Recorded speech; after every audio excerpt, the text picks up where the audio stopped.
बिस्मिल्लाहिर्रहमानिर्रहीम। अस्सलाम वालेकुम। अब जो हम लेक्चर पढ़ने जा रहे हैं वर्ल्ड ज्योग्राफी में वो है बे से मुतल्लिक। तो लास्ट लेक्चर में हमने देखा है कि गल्फ किस तरह से होती है और अब हमने बे देखना है। तो बे भी बेसिकली गल्फ की तरह ही होती है, लेकिन इसकी जो ये माउथ ओपनिंग है ना, ये नैरो होती है। उसकी वाइडर थी, इसकी नैरो होती है। तीनों तरफ लैंड बॉडी होगी, एक तरफ वाटर बॉडी होगी। इसको बे कहते हैं। अगर आप जाएं मैप के ऊपर तो मैप पे आपको नजर आएगा बाकायदा कि आपके पास गल्फ कौन सी है, बे कौन सी है।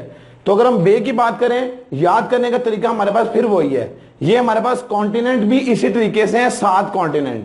अगर हम नॉर्थ अमेरिका से स्टार्ट करें तो नॉर्थ अमेरिका की जो पहली बे है उसका नाम है हुडसन बे।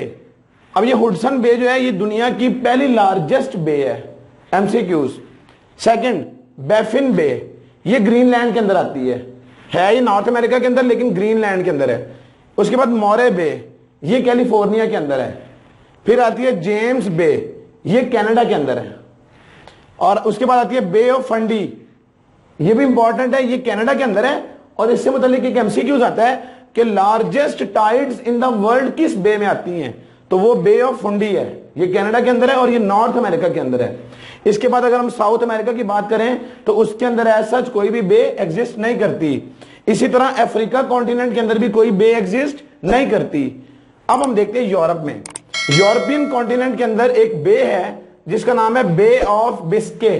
बड़ी इंपॉर्टेंट बे है ये स्पेन और फ्रांस के दरमियान में एग्जिस्ट करती है। इसके बाद एक बे ऑफ रीगा है, ये बाल्टिक सी के अंदर एग्जिस्ट करती है। यूरोप की ये 2 बेज हैं जिन पे नॉर्मली एमसीक्यूज आता है पेपर के अंदर। फिर हम चलते हैं एशियन कॉन्टिनेंट के अंदर और एक इसकी बे है बे ऑफ बंगाल।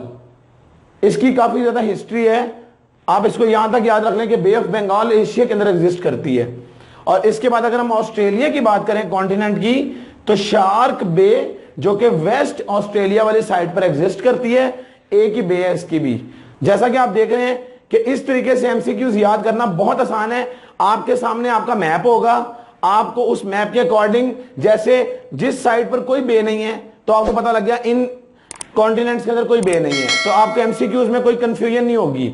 और उसके अलावा जो फर्स्ट लार्जेस्ट या सेकंड लार्जेस्ट है या कोई स्मॉलेस्ट की ऑप्शन आती है, तो ये भी हमने इस लेक्चर में कवर किए हैं कि किस किस तरीके से कौन कौन सी बेज आती हैं।